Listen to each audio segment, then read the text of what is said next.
Yeah, Dre's in it, Messenger boys, big black niggas. It's a nasty records, from nothing to something to make. Yeah. Nubwo twamara tugasirimuka ariko turara mu manegeka. Nubwo twamara tukabirwa ariko turara mu manegeka. Na manegeka, na manegeka.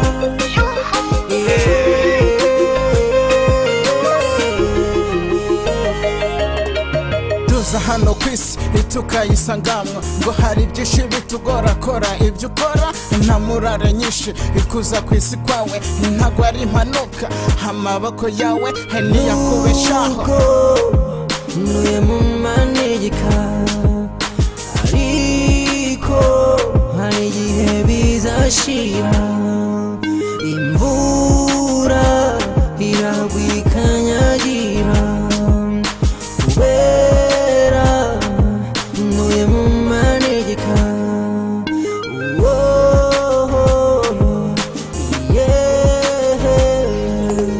Nubwo twamara tugasirimuka ariko turara mu manegeka. Nubwo twamara tukabirwa ariko turara mu manegeka. Na manegeka, na manegeka.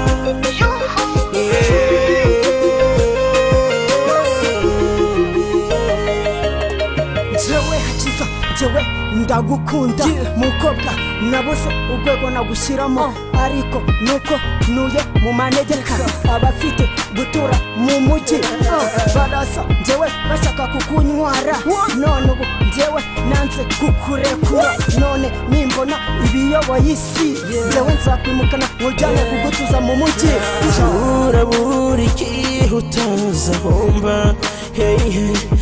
Urabura igihe nambaye natsabye, oh, aho ntuye hagiye kumbera ikibazo kubera ko ntuye mu manegeka.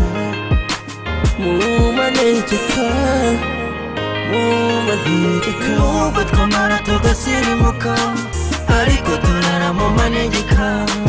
Nubwo twamara tukabirwa ariko turara mu manegeka. Na manegeka, na manegeka.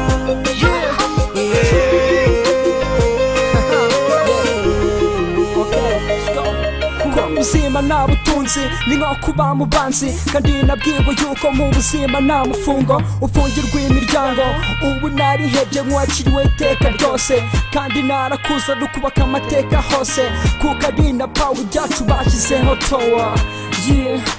Benshi baratuvuga abandi bakadusebya ngo dutuye mu manegeka, ariko hari igihe kizagera tukava mu manegeka. Icyo dukora twebwe ni ugukoresha imbaraga zacu, ubuyobozi bwiza bukatugeraho. Dore igihe cyo gukangurira abaturage ngo bave mu manegeka. Ibyo badukorera ntago ari ububi ahubwo ni ubuyobozi bwiza.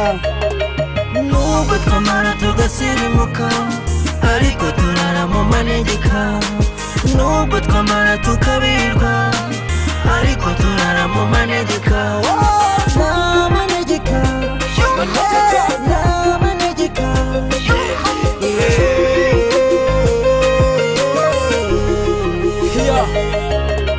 Game zanjye zose nzikorera muri ghetto, iyo nanditse indirimbo nyikorera muri ghetto.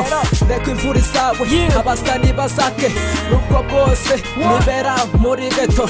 Yego n'amanegeka ariko ejo Imana izabikora, Imana izabikora.